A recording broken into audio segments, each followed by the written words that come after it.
அன்பார்ந்த பிள்ளைகளே, இன்றைய நாளிலும் ஆஹ் 6ஆம் தரம் 3ஆம் பாடம் இறை விருப்பத்தை ஏற்று வாழ்வோம் என்ற பாடத்தினூடாக உங்களை சந்திப்பதில் ஆண்டி ஃப்ளோரா மகிழ்ச்சி அடைகிறேன். ஆஹ் இன்றைய நாளிலும் கர்த்தர் தாமே உங்களை ஆசீர்வதிப்பாராக. நாங்கள் ஆஹ் கடந்த 2 பாடங்களிலே நாங்கள் ஆண்டவர் கடவுள் எவ்வாறு இந்த உலகத்தை படைத்தார் என்று பார்த்தோம். அதுக்கு பிறகு எவ்வாறு ஆதாம் ஏவாளை படைத்து அவர்களுக்கு வேண்டிய சகலவற்றையும் கொடுத்திருந்தார். ஆனாலும் அவர்களுடைய கீழ்ப்படியாமையினாலே என்ன நடந்தது என்பதையும் நாங்கள் கற்றுக்கொண்டோம். இன்றைய நாளிலே நாங்கள் அதைவிட சிறிது கடவுளின் விருப்பத்திற்கு எப்படி நாங்கள் ஏற்று வாழலாம், அவருடைய விருப்பம் என்ன, அவருடைய விருப்பத்துக்கு நாங்கள் வாழலாம் என்பதை குறித்து நாங்கள் சற்று எங்களுடைய மூதாதையர் மூலம் அவர்கள் ஏற்பட்ட காரியங்களின் ஊடாக நாங்கள் சற்று சிந்திப்போம். இப்படி எங்களுடைய மூதாதையர்கள் யார்? இப்ப நாங்கள் கற்றுக்கொண்டதின்படியாக நீங்கள் எங்களுடைய யூதர்களின் வரலாறின்படி நீங்கள் பார்க்கும் பொழுது நீங்க மூதாதையர்கள் நீங்க தாவீதை சொல்லுவீங்க, அப்ரஹாமை சொல்லுவீர்கள், அப்படியாக அந்த சந்ததிகள் ஒவ்வொன்றையும் நீங்க சொல்லுவீங்க. ஆனா அதுக்கும் முதலாக யாரு ஆண்டவர் படைத்தது? ஆதாம் ஏவாள். அவர்கள் தான் எங்களோட ஆதி தாயும் தந்தையுமா இருக்கிறார்கள். இப்ப இந்த ஆதி தாயும் தந்தையுக்கும் 2 பிள்ளைகள் இருந்தார்கள். கடவுளுக்கு கீழ்ப்படியாமல் அவர்கள் இந்த ஏதேன் தோட்டத்திலிருந்து வெளியேறின பிறகு அவர்கள் மண்ணை கொத்தி பயிரிட்டு அவர்கள் வாழ்ந்து வந்தார்கள். அப்படி இருக்கும் பொழுது அவர்களுக்கு 2 பிள்ளைகள் கிடைக்கிறார்கள். ஒரு ஆளுட பேர் காயின், ஒரு ஆளுட பேர் ஆபேல். அப்ப நான் ஒரு சின்ன ஒரு காரியத்தை உங்களுக்கு சொல்லுகிறேன். ஒரு அழகான ஒரு படத்தை நீங்க வரைவீங்க. சொல்லுவோமே, இப்படி ஒரு அழகான ஒரு படத்தை நீங்க வரைந்து வைத்திருக்கிறீங்க. இந்த படத்தை யாராவது வந்து இப்படி அதை கிறுக்கி போட்டால் உங்களுக்கு எப்படி இருக்கும்? இப்படி கிறுக்கி போட்டால் உங்களுடைய நிலைமை எப்படி இருக்கும்? உங்களுடைய சுபாவம் எப்படியா இருக்கும்? நீங்க சந்தோஷப்பட்டு சிரிப்பீங்களா? இல்லல, கோபம் வரும். கோபம் வரும், எரிச்சல் வரும். அதை செய்தவர்களை சில நேரம் அடிக்க தோன்றும். ஆனால் ஆண்டவர் இந்த பாடத்தினூடாக எங்களுக்கு என்னத்தை கற்றுக் கொடுக்க போகிறார் என்றால், இறை விருப்பம் அது அல்ல. நாங்கள் எவ்வாறு எங்களுடைய வாழ்க்கையை எங்களை கட்டுப்படுத்தி கொள்ள வேண்டும், எங்களுடைய பாவத்தை நாங்கள் கட்டுப்படுத்தி கொண்டு வாழ வேண்டும் என்பதை ஆண்டவர் இந்த பாடத்தினூடாக எங்களுக்கு கற்பித்து தருகின்றார். சரி, நாங்கள் அடுத்தபடியாக எங்களுடைய திருவிவிலியத்திலே தொடக்க நூல் 4ஆம் அதிகாரம் 1ஆம் வசனம் முதல் 12ஆம் வசனம் வரை அழகாக இந்த காயின் ஆபேலுடைய கதையை எடுத்து கூறுகிறது. எவ்வாறு அவர்கள் காயின் நிலத்தில் பயிரிட்டு, நிலத்தில் கஷ்டப்பட்டு நிலத்தில் பயிரிடு செய்து காய்கறி பழங்கள் அதுகள் எல்லாவற்றையும் அவர் செய்தார். அதே வேளையில ஆபேல் என்ன செய்தார்? ஆடுகளை மேய்ப்பவரா இருந்தார். நீங்க அவருடைய பெயர்களை ஞாபகமா இருந்தா காய் என்று நீங்க ஞாபகம் வைத்துக் கொள்ளலாம், ஆபேல் ஆடு என்று நீங்க ஞாபகம் வைத்துக் கொள்ளலாம். அப்ப இப்படியாக இவர்கள் தங்களுடைய வேலைகளை செய்து கொண்டு வருகின்ற வேளையிலே என்ன செய்தாங்க? சில நாட்கள் கழிந்த பிறகு இவர்கள் நினைத்தார்கள், நாங்கள் ஆண்டவருக்கு காணிக்கை செலுத்த வேண்டும் என்று. இவர்கள் கொண்டு வந்து ஆபேல் அவருடைய ஆட்டு மந்தைகளில் இருந்து முதல் பேரான ஆட்டு மந்தையிலே கொளுத்த ஆட்டுக்குட்டிகளை எல்லாம் எடுத்துக்கொண்டு வந்து ஆண்டவருக்கு என்ன செய்தாரு? அவர் காணிக்கையை செலுத்தினார். அதே வேளையிலே காயின் என்ன செய்தார்? காயின் பயிர் செய்கிறவரா என்னப்படினாலே கனிகள் மரக்கறிகள் இவைகள் எல்லாவற்றையும் கொண்டு வந்து ஆண்டவருக்கு படைத்தார். இப்படி இருக்கும் பொழுது ஆண்டவர் எந்த காணிக்கையை ஏற்றுக்கொண்டார் என்றால் ஆபேலுடைய காணிக்கையை ஏற்றுக்கொள்கிறார். இப்ப இது எங்களுக்கு சிந்திக்க கொஞ்சம் கஷ்டமா இருக்குது இல்லையா? ஆண்டவர் ஏன் ஒரு ஆளுடைய காணிக்கை எடுத்தார்? இப்ப அவர் கெட்ட பழங்களை கொடுத்தாரா? அப்படி சொல்லப்படவில்லை. கெட்ட பழங்களை கொடுத்தார் என்று சொல்ல இல்லை. ஆபேல் ஆனால் ஒரு முதல் பலன்களை எல்லாம் கொண்டு வந்தார் என்று அழகாக வேதாகமும் சொல்லுகிறது. திருவிவிலியம் உங்களுக்கு அது அழகாக சொல்லுகிறது. ஆனாலும் என்ன நடந்தது? இவர்கள் கொடுத்த காரியம் எப்படி இருந்திருக்க வேண்டும்?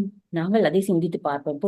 அம்மாவுக்கோ அப்பாவுக்கோ பிறந்த நாள் தினத்தன்று நீங்க போயிட்டு ஒரு அக்காவும் நீங்களும் போயிட்டு ஒரு சின்ன பரிசு பொருளை கொடுப்பீங்க.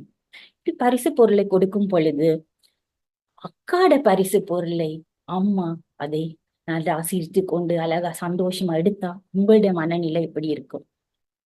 நீங்க கோபப்படுவீங்க இல்லையா?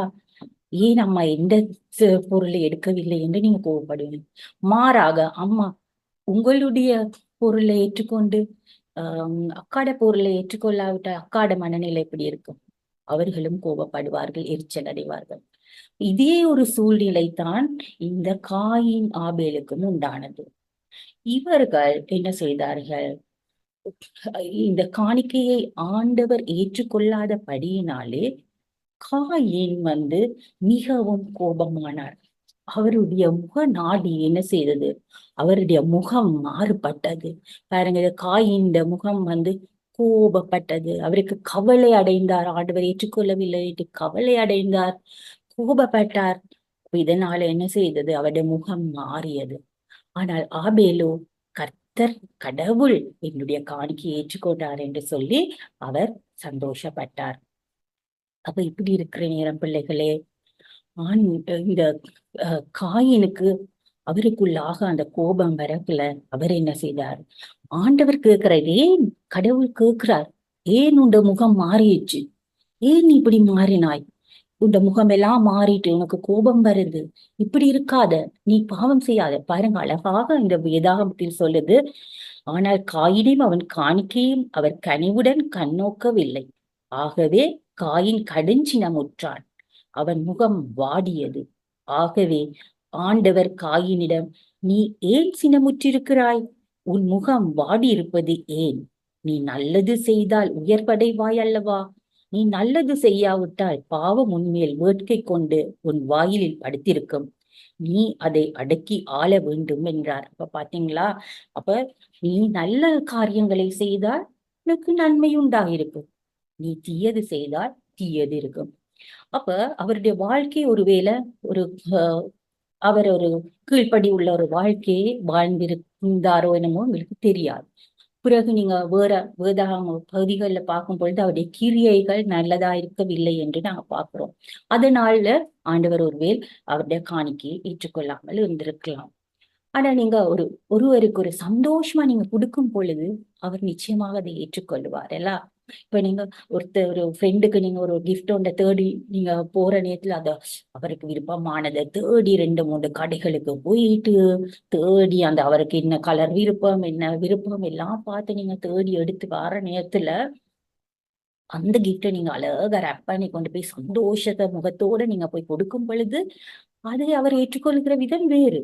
ஆனா இன்னொருவர் அப்படி இல்லாம அவர் போயிட்டு சும்மா ஏதோ இன்னைக்கு பர்த்டே பார்ட்டி ஏதாவது கொடுக்கணுமேன்னு சொல்லிட்டு கடையில போய் ஒரு எதையாவது டக்குன்னு கண்டதை உண்டை வாங்கி கொண்டு சும்மா ரேப் பண்ணி கொண்டு போய் சும்மா அப்படி கொடுத்தா அதையும் அவர் விரும்பார் தான். ஆனால் அதை ஏற்றுக்கொள்கிற தன்மை குறைவா இருக்கும். இது இவருக்கு வேண்டியதை நீங்க தேடி பார்த்து செய்யும் பொழுது அப்ப அதுல அந்த 2 முறைகள் இருக்குது. அதை ஏற்றுக்கொள்கிறதற்கும் ஒரு தகுதி ஒன்று இருக்குது. அப்ப ஆண்டவர் இதை அதாவது அவருடைய நாங்கள் செய்கிற முறைகளை பார்க்கிறார். எவ்வளவு தூரம் நாங்கள் உணர்ந்து செய்கின்றோம், எவ்வளவு அன்போடு அதை செய்கிறோம், எவ்வளவு பொறுமையோடு எவ்வளவு நல்ல உள்ளத்தோடு அதை செய்கிறோம் என்பதை கடவுள் கண்ணோக்குகின்றார். இப்படி இருக்கிற நேரத்துல இவர் என்ன செய்யறார்? ஆண்டவரும் கேட்டாரு, நீ இப்படி செய்தன்னு பாவம் படுத்திருக்கும், நீ அதை அடக்கி ஆள வேண்டும். பாவங்கள் இப்ப நான் உங்களுக்கு முதல்ல சொன்னேன், யாராவது ஒருத்தர் உங்களுடைய அழகாக கீறின படத்தை இப்படியாக கிறுக்கி போட்டால் நீங்க என்ன செய்வீங்க? உங்களுக்கு கோபம் வரும். அப்படி கோபம் வரும், கவலை வரும், எல்லாருக்கும் கவலை வரும். ஆனா என்ன செய்யணும்? அந்த நேரத்துல அப்படிப்பட்ட காரியங்கள் நடக்கும் பொழுது நாங்கள் எங்களுடைய கோபத்தை அடக்கணும். நாங்கள் அந்த நேரங்களுக்குள்ளே நாங்கள் ஜெபம் பண்ணி கொள்ளலாம். ஆண்டவரே, எங்களை மன்னியும், இந்த பிள்ளை செய்யறது தெரியாம செய்து மன்னிங்க, எனக்கு பொறுமையா தாங்க, நான் கோபப்படக்கூடாது, நான் கோபக்கூடாது சொல்லணுமா, ஏன் இப்படி செய்தா என்று கேட்கலாம். ஆனா அதை விட எங்களுக்கு அவரை அடிக்கிறதற்கோ அவரை தள்ளிவிடவோ அவருக்கு அநியாயம் பண்ணவோ எங்களுக்கு எந்தவித அதிகாரம் இல்லை. ஏனால் அவரும் அந்த கடவுளால் படைக்கப்பட்டவர், கடவுளுடைய பிள்ளை. சரியா? அப்ப இந்த இடத்துல என்ன நடந்துச்சுண்டா, இப்ப ஆபேல் ஆபேலை என்ன செய்யறார், வயல்வெளிக்கு கூட்டி கொண்டு போறார் இந்த காயின். போய் 2 பேரும் பேசுறாங்க அங்க. அப்படி பேசுற வேளையில ஆபேல் என்ன காயின் என்ன சொல்லுகிறார், அவரோடு பேசி அவர் மேல கோபம் பட்டு என்ன செய்யறார், அவரை அடித்து கொண்டு போடுகின்றார். அவர் மரித்து போகிறார், ஆபேல் இறந்து போகிறார்.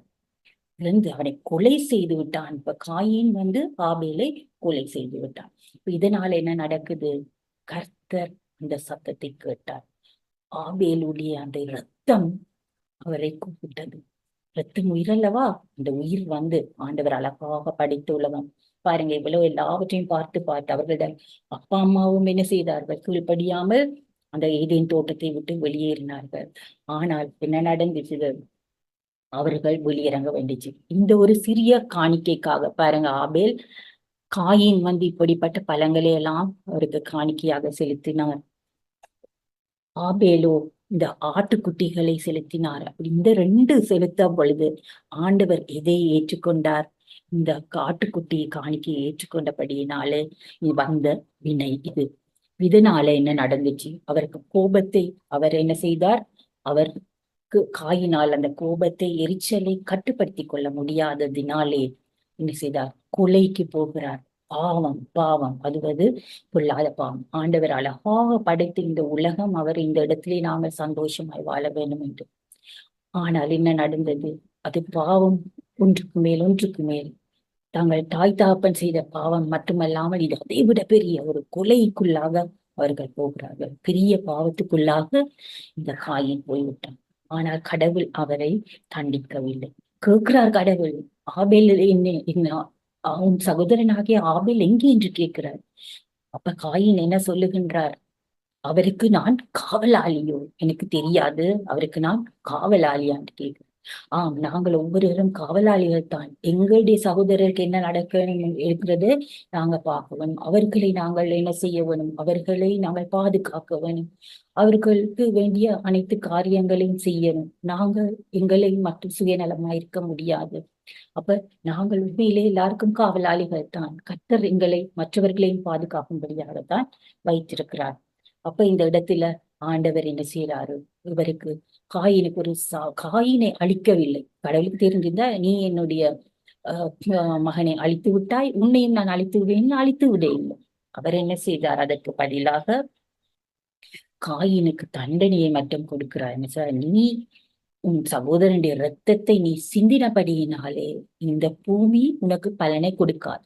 நீ இப்ப இவ்வளெல்லாம் செய்திருந்தா, எனக்கு கொண்டு காய்கறிகள் எல்லாம் கொடுத்திருக்கிறாயல்லா, பழங்கள் காய்கறிகள், ஆனால் இனிமேல் அது உனக்கு இந்த பூமி அந்த காய்கறி பழங்களை எல்லாம் கொடுக்காது அப்படி என்று சொல்லி அவர் அந்த இடத்திலே அவருக்கு ஒரு சாபத்தை கொடுக்கின்றார். அப்ப பிள்ளைகளை நாங்கள் இதுல தெரிந்து கொள்ள வேண்டிய இது என்னவென்றால், எங்களுடைய கோபத்தை நாங்கள் அடக்கி ஆள வேண்டும், கடவுளுடைய பிள்ளைகளாக வாழ வேண்டும். கடவுள் எங்களில் எவ்வளவாய் அன்பு செலுத்துகிறாரோ அதே வண்ணமாக நாங்கள் அவரில் அன்பு செலுத்த வேண்டும். அப்ப நாங்க ஒரு பிராக்டிஸ், கிறிஸ்தவர் வாழ்க்கையை அதுதான். இல்லாட்டி எல்லாருக்கும் தானே கோபம் வருது, யாரை எடுத்தாலும் கோபம் வருது. அப்ப நாங்க எங்களை கோபங்களை நாங்கள் அடக்கி ஆள்வதற்கு ஆண்டவர் தான் உங்களுக்கு கிருபை செய்ய வேண்டும். கடவுள் உங்களை ஆசீர்வதிப்பார், கடவுள் உங்களை பாதுகாப்பார். அப்படியானால் இந்த வேளையிலே நாங்கள் ஒரு மனன வசனத்தை நாங்கள் கற்றுக்கொள்ளுவோம். இது ஒரு சின்ன கைவேலை உண்டு. நான் உங்களுக்கு இந்த கைவேலையை செய்திருக்கிறேன். ஒரு பழைய அழகான ஒரு துணி ஒன்று நீங்க எடுத்துக்கொள்ளலாம். துணி துண்டுகளை எடுத்துக்கொண்டு ஒரு கார்ட்போர்ட்ல அந்த துணியை நீங்க பைண்டர் கம் மூலம் ஒட்டிக்கொள்ளலாம். இல்லாட்டி அந்த கிளாத் ஒட்டுற துணிகள் இருக்குது, ஃபேப்ரிக் க்ளூ அது, அல்லது பைண்டர் கம்லேயே நீங்க இந்த அழகான ஏதாவது உங்களுக்கு பிடிச்ச ஒரு துணியை நீங்க ஒட்டி ஒரு டஸ்ல ஒன்றை மேல போட்டுக்கொள்ளலாம். நீங்க செய்யலாம் இதுல அந்த நூல்களினால கட்டி ஒரு டஸ்ல செய்யலாம், இல்லாட்டி பீட்ஸ்கள் போடலாம், முத்துக்கள் போடலாம். ரைட்டா, அதுல நாங்க எழுதியிருக்கிறோம். இன்றைய நாளுக்குரிய மனன வசனம் பாவம் செய்யும் அனைவரும் சட்டத்தை மீறுகின்றனர். சட்டத்தை மீறுவதே பாவம். சரியா, சட்டத்தை மீறுவது தான் பாவம் என்றால் என்ன, நாங்கள் சட்டத்தை மீறுகிறது பாவம். அப்ப 1 யோவான் 3ஆம் அதிகாரம் 4ஆம் வசனம், இதை நீங்க நன்றாக நீங்கள் படித்துக் கொள்ளுங்கள். இதுல தெரியுதில்ல, அடுத்த பக்கமா தெரியுது. ஆஹ் ஒன்றியோவான் 3 அதிகாரம் 4 வசனம். பாவம் செய்யும் அனைவரும் சட்டத்தை மீறுகின்றனர், சட்டத்தை மீறுவதே பாவம். கடவுள் உங்கள் ஒவ்வொருவரையும் நேசிக்க வேண்டும் என்று எங்களுக்கு ஒரு சட்டத்தை கொடுத்திருக்கிறார். அதற்கு மாறாக நாங்கள் அவர்கள் மீது கோபப்படவோ, தேவையான நேரம் கோபப்படலாம், ஆனால் அந்த கோபத்தை நாங்கள் அடக்கிக் கொள்ள வேண்டும். கோபம் வரும் எங்களுக்கு, இந்த கோபத்தை அடக்கிக் கொள்ள வேண்டும் என்று கடவுள் எங்களுக்கு கற்பித்து தருகிறார். அதுதான் அவருடைய விருப்பம். அவருக்கு வேணுமென்றால் கோபப்பட்டு எல்லாத்தையும் செய்திருக்கேன், எங்களை ஒரு நொடியிலே அழித்து போட்டிருக்கேன். ஆனாலும் தேவன், நாங்க இவ்வளவு பாவம் செய்யறோம், போய் எங்களை மன்னித்து மன்னித்து மன்னித்து எங்களை நல்வாழ்வு வாழ்வ வைத்து இருக்கிறார். எங்களுடைய தேவைகள் எல்லாத்தையும் தருகிறார். அதே மாதிரிதான் நாங்களும் என்ன செய்ய வேண்டும். அவர் எவ்வளவா எங்களில் அன்பு கொண்டார், அதே போல மற்றவர்கள் மேலும் நாங்கள் அன்பாய் இருக்க வேண்டும். இப்ப நீங்க இந்த மனன வசனத்தை நீங்க அழகாக படித்துக் கொள்ளுங்கள். அதோட தொடக்க நூல் 4 அதிகாரம் 1 வசனம் முதல் 12 வசனம் வரை திரும்ப திரும்ப வாசிச்சு பாருங்க. இந்த காயின் ஆபேல் கதையை நீங்க வாசிச்சு பார்த்து எவ்வாறு இந்த பாவம் இன்னும் பெருசாக இந்த உலகத்துக்கு வந்ததோ, இப்படி எப்படி அந்த சாபங்கள் இந்த உலகத்துக்கு வந்ததோ, அப்படி இல்லாமல் நாங்கள் தேவ பிள்ளைகளால் நடப்போம் என்று நாங்கள் கற்றுக்கொள்வோம், நாங்கள் பிரயாசப்படுவோம். அதுதான் நாங்கள் இன்றைய நாளிலே கற்றுக்கொள்கிற பாடம். அப்படி இருக்கும் பொழுதுதான் நாங்கள் கடவுளுக்கு ஏற்ற பிள்ளைகளாக வாழ முடியும். இறை விருப்பத்தை ஏற்று வாழ்வோம். இறை விருப்பம் நாங்கள் எல்லாரும் சந்தோஷமாய் வாழ வேண்டும் என்பது, இந்த உலகத்தை அழகாய் படைத்து கொடுத்த உலகத்தை அழகாக பாதுகாக்க வேண்டும் என்பது ஆண்டவருடைய விருப்பம். இங்க இருக்கிற எல்லா பிராணிகள் பறவைகள் முதல் இந்த எல்லா எங்களுடைய சகோதர சகோதரிகள் ஃப்ரெண்ட்ஸ்மார், எங்களுக்கு கோபமா இருக்கிறவர்கள் எல்லார் மேலும் அன்பு கூற வேண்டியது எங்களுடைய கடமையா இருக்கிறது.